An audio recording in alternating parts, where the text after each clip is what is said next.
head high, chest up, and catch that brain, cause beauty is my name. What up, beauty gang? So today I am here with Below the Brows. I am getting my brows microbladed today, y'all. I had looked up some microblading hashtags on Instagram and I found Valona, and her brows were so bomb. I'll insert like a screen record or something here showing like some of her details. I've been having brow insecurities for a while now, and I've been wanting to try something different to like make it still look natural, but just give me a little bit more, like from a distance, I feel like you can't even see my brows. So I wanted to give a little bit more like pizzazz, and Valona Brows is gonna help me do that today. So we're gonna be taking you guys through the process. I'm super excited, a little bit nervous, but I feel like I'm in good hands. Absolutely. So I'm gonna get into this video. Alright, so the first thing we're going to do is cleanse the skin, remove any oils and any makeup residual. We're just using micellar water. It's super gentle, doesn't leave a residue, so that the numbing cream can really just stick to the skin and just make sure the brows are fixed. So with this numbing cream, you know, each client has a different level of pain sensitivity, but most people are relatively comfortable and find it kind of relaxing, believe it or not. A couple of my older women have actually snoozed on me doing their brows. So besides some sensitivity in terms of like a sunburn type feeling, just soreness towards the end, it should be a breeze with this numbing cream. And this kind of saran wrap is just to keep the heat in and really get that work in. And that's it. Then we wait 30 minutes. Cool.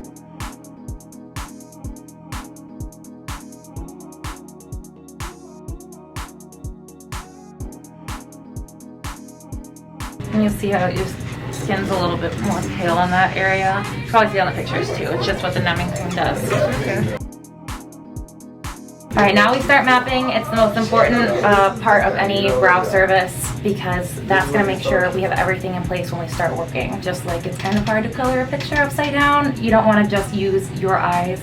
You want to use those beautiful lines you made to guide you, because things will go wonky if you don't have it mapped out perfectly when you start. And that gives a good indication that your client is satisfied with the shape. You have specific cues that you'll mark to know which way hair strokes go, and it also gives the client a really good idea of the shape we'll have at the end. The brows are going to be filled in, so they won't look like the microblading that you're used to. We're not going to draw any hair strokes. It's simply for shape and style of the brows. I'm using a couple different tools to just kind of determine symmetry over some like key points. This is not the end all be all of where your brows should be, but it gives me a really good idea on where to start, and then we can go from there.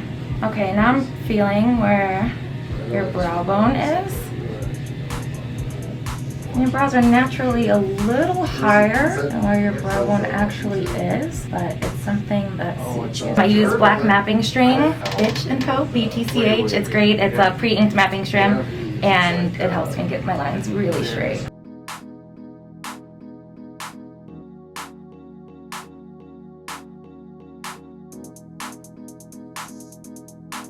We're going to go down the center of your nose.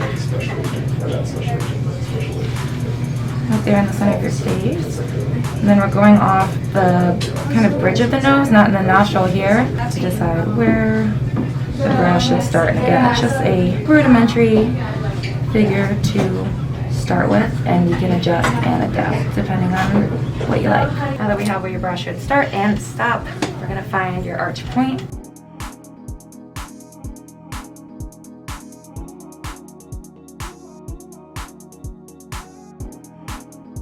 And we kind of start to connect the dots.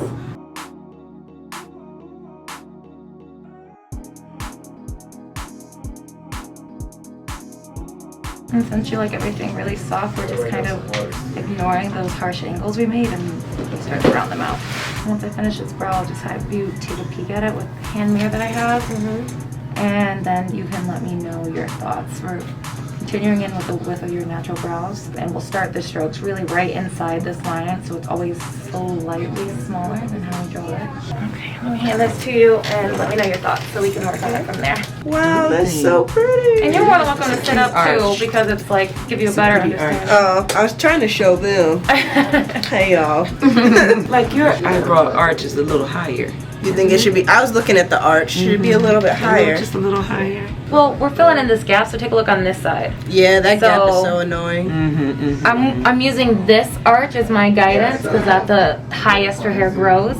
So I can definitely expand that arch a little bit more. Oh, is the arch the bottom part or the top I'm part? looking at the bottom. I think she's Oh looking at no! the bottom. Oh, here we can thin this out here if you like.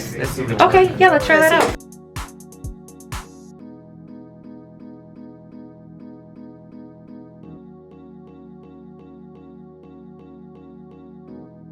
You So you like that there? Gonna need a little lift. You like That's what it needed, yes. Oh yeah. Needed a little lift there. I do. Yes, Mom. Yeah. This Mom is why. does. This is why. Needed a little It's lift. cute. Yeah. My highlight will just go right up in there. I like it.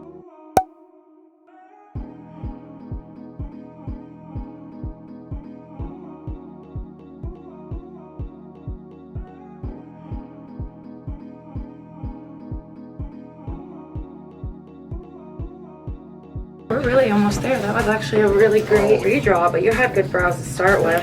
Thank you. So, I mean, sometimes they are wonky. Ooh, did I get a fuzz on you? A hair? No, it was a fly. Right on my lip gloss. I really like Just this those art. little hair. Yeah, because it makes it look like that volume. Gosh, you gonna make me wanna get this. I know you do. I know you do. And we can do the front of your brows really nice and wispy if you like them like that. I Kinda do. like to squirt off like a little crazy, but I still in do. place. Perfect. We can do those. Those are always really fun. I think they're sisters. That really soft arch, it doesn't work on a lot of people, but it works on you. Thank you. It really does. So it's going to be this thick. The width-wise, I mean. I know it's not going to be It'll colored in be like this. Right inside. So a the little bit outside thinner. lines. Yes, they'll be a little bit thinner than that. Okay, because I like thinner looking brows on me than thick. Because my face is already so small. I don't have a forehead, like literally. So, Yeah, that's true. You do have a really small forehead. yeah. My boyfriend teases me about it all the time. Alright, so what we're using now is a microblade. It's a series of needles put together and a beautiful little handy tool. And that's what's creating those really gorgeous, realistic strokes. We're tattooing within the shape that we drew on. So the finished result will be slightly thinner than what you see here, but it's all a building process. Basically, we're creating like a skeleton and elaborating on that with each and every pass. Taking into account her brow color, the way that her brow hair naturally grows, we're able to really create like a nice shape and texture for her. All with pigment and a needle. So for our head strokes, they're gonna be nice and wispy. And there's a lot of different styles you can choose from, whether you prefer brows that are a little bit more rounded or really structured square brows. But I think this is a really nice in-between. It gives you kind of a bit of limb and like naturalness, while the rest of the brow is really structured. I will also say, you guys, I don't feel a thing. When I was looking up different people having this microblading experience, they said it felt like a scratch or like a cat scratching them. I don't feel anything right now, which I am totally here for. I don't know if you can hear it on the camera, but there's a small little scratch that the microblade will make when it's entering your skin, and that's an indicator that you're at the correct depth. Like Velcro noise. Okay. But that's letting me know that we're working right where we need to be. If you are getting microblading done and you're not hearing any sort of scratch, you're either going way too deep or not deep enough. Now that we finished our head strokes, we're gonna work on building brows from the bottom up. You can see there's a really small, darker black line here in the brow, and that's where your microblading strokes will meet to create like a natural brow bridge of beautifulness, if you will, and just creates a more natural looking flow. My skin is really great for microblading too. It's holding everything super well. There's no blood. Normally people don't bleed a lot, I guess. There's small little beadlets, like of sweat, like almost of blood that will come out. But there's no reason why you should be bleeding heavily at all. It's another indicator of a poor microblading artist. But you're holding everything extremely well. It's usually one of the first questions I get besides, does it hurt? Am I going to bleed? You like? I do. That makes me feel better that Mama likes it. Can you imagine if she's like, girl, get up out of this chair, we are leaving?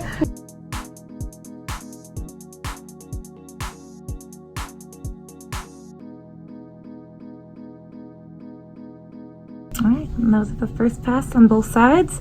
we'll do a beautiful little pigment mask, and that will really make sure we've got all the pigment in these tiny little strokes we've created. And what's a pigment mask? It's just like a face mask, but with pigment. So it's just helping the small openings we created really pick up on that pigment. Nah, I feel that. It's a little, It's a little warm, tingly, Uh-huh. kind of hot. Someone described it as hot Cheetos.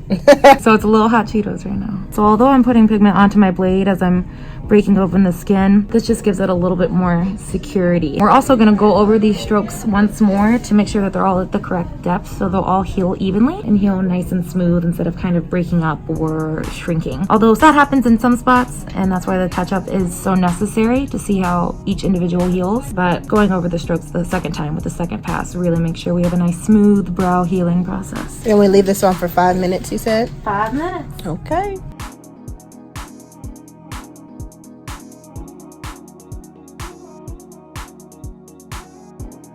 And you can really see the delicate little strokes that we've created here. I don't know if you want to zoom in and just take a peek while I move her natural hair.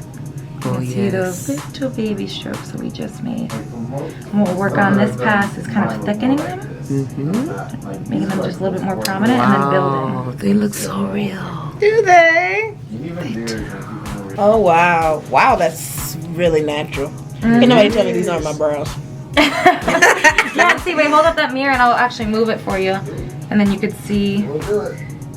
Oh, wow. So what we do is just darken them, make them I love thicker. that feather in the front, to be honest with you. Girl, you know what you're doing. I like that. Makes it look more natural. So we're going to darken it more, like this arch and stuff. Everything. So it's a complete building process. That's why it takes so much time. We're adding more numbing cream to keep you comfortable. We're going over these existing strokes and adding more. Okay.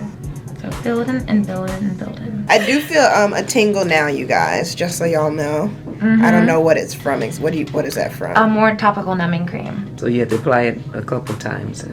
It's just to make sure that she still stays comfortable. Especially since the brows will be getting sore. Like I said, that's kind of rubbing a sunburn sort of feeling. This won't necessarily take away the soreness, but any sort of pain related to the microblade, you won't feel. Okay.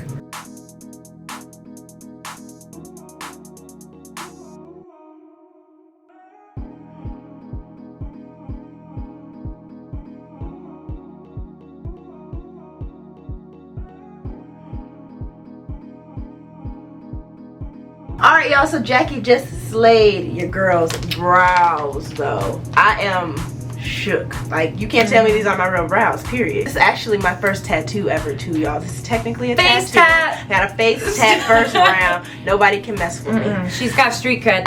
She's gonna go over some aftercare tips right now if you're interested, and for me personally, I need to find out how to take care of these things. So, passing it over to you, what I gotta do. So half the battle is when you go home. This is for normal to dry skin, since you have more of a dry skin. Yeah. For oily skin, it's a little bit different, but I always tweak it for each and every client. Okay. The main thing you want to do, I've had some little cotton pads in here. You're going to want to blot your brows for like the next couple of hours, every 10 minutes if you can remember. Okay. And that's going to remove some of that lymph or fluid, even a tiny bit of blood that's coming out of your microbladed brows. Since the strokes are so fine and thin, they kind of beat up like sweat. Sometimes you won't even see it. But it's helpful to remove that liquid that's coming out because it will scab, and we entirely want to avoid scabbing. Okay. So keeping your brows free of that buildup will be monumental in them healing properly. Even starting this evening, you can lightly wash with a Dial, Cetaphil, baby soap, CeraVe, something super, super gentle, nothing abrasive, nothing with any harsh chemicals, with warm water, rubbing it with your fingers, again, to prevent any buildup from happening. You always want your brows to be clean and dry, but supple. So kind of like a chapstick, not like lip gloss. Okay. Especially, That's a good example. especially with the A&D ointment. You can rub it between your fingers to thin it out a little bit and just dab it on, and just supple, just like a little chapstick, just so they're feeling good. And as long as you're washing them daily, keeping them clean, you don't want to get any debris in that dirt. I don't know what you're doing. Don't get dirt in them. And lightly moisturize for the first week. That's key. And really the only big no-nos are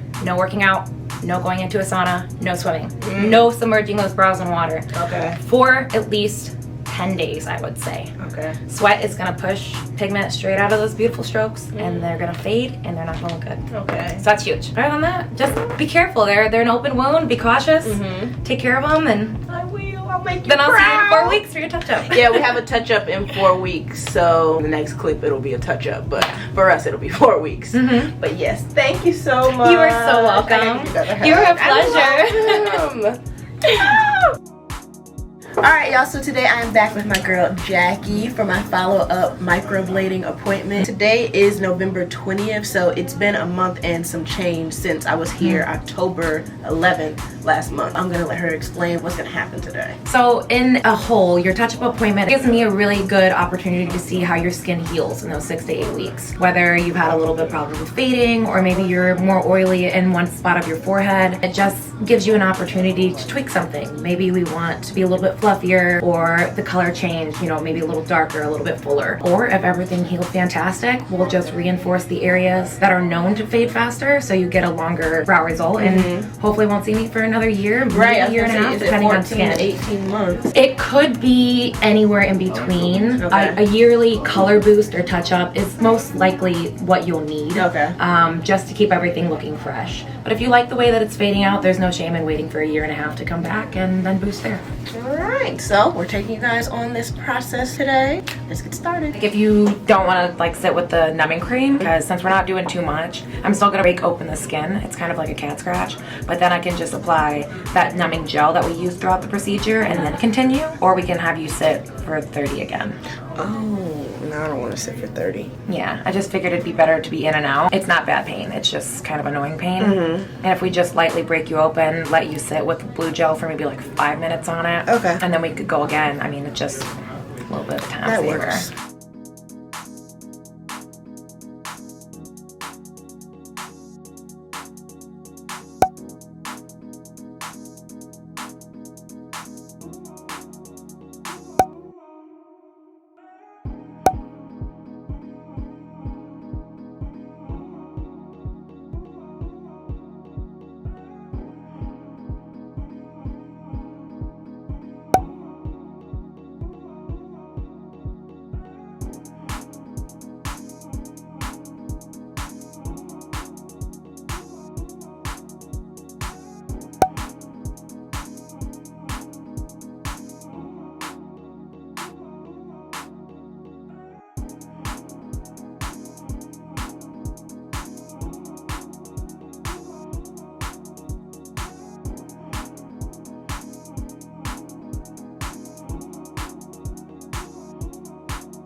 So that concludes my microblading experience with my girl Jackie here at Chicago Ink. Okay, I always get it wrong. We are Chicago Ink, tattoo and permanent makeup, but me as an entity, I am Valona Brows, which is also my Instagram name, Facebook name. That's where you can find me. But my name is Jacqueline. There's a lot of different names going on. Okay, and I'll leave all her information in the description box below. As you guys can see, Jackie is the GOAT at microblading brows.